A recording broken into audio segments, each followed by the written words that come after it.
today we will be talking about how Halo Infinite went from dog water and a mess on release and almost feeling like a cash grab for bad armor customization and poor matchmaking issues to adding new guns and free stuff every season.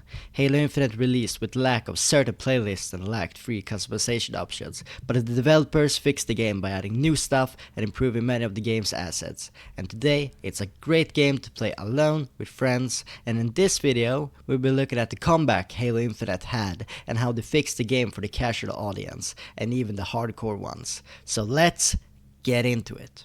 My first section will be looking at the customization system. On release, most things was locked to certain armor cores and behind a paywall, and that's not even mentioning all the battle passes requiring paying to actually get something cool. Man, what's up with that? Why?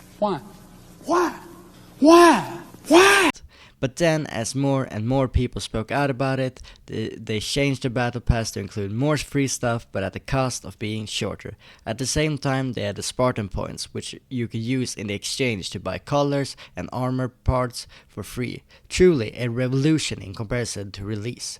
And they also made more and more gears cross-core. Instead of needing to use a certain core, you can now, for the most part, mix and match, which is truly amazing. Another complaint on release was the lack of content and the lack of certain playlists and guns, which they eventually added more playlists such as Action Sack that has a good amount of party games, which is so fun to play, totally recommended with friends or alone. And they later added Firefight, a returning game mode from Halo Reach and Halo ODST, something quite iconic as many would say, and many different variations of it, which all play amazing. And years after the release they added more guns. First a DMR style like weapon called the Bandit Evo and another AR.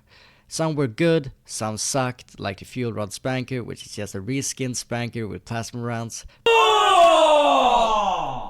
Ew! Dude! What the fuck? But then they dropped the Mutilator, a double-barrel shotgun, a reminder of the past shotguns, but now with a gravity hammer attachment, making it more deadly and for more versatility.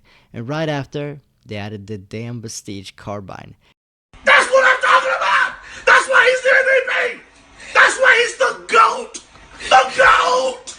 Which does reuse some assets, but still feels amazing to use. They also made a tribute to a old Halo 1 design with the design of it, which I think is pretty cool.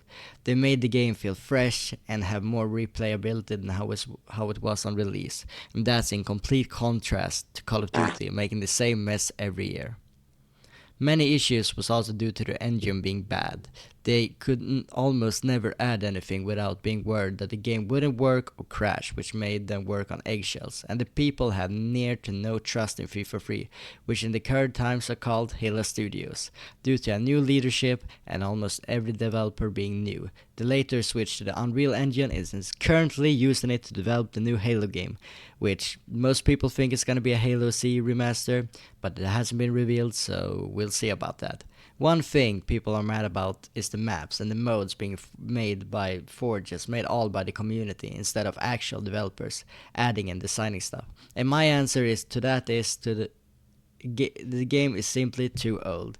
It's at its end of its lifetime, and the next title will probably be much better in every way, but it's hard to trust them after Halo 4 to 5. Halo Infinite went from being a cash grab and almost dog water to being a genuine fun game to play in current times. Sure, there are certain things I still dislike about the game, such as the store and not all items being cross-core. At least they tried fixing it, actually made the game better in many ways. I hope the next game launches complete and playable, and that Halo Studios have learned from all the past mistakes and adds those fixes on launch so people can get happy.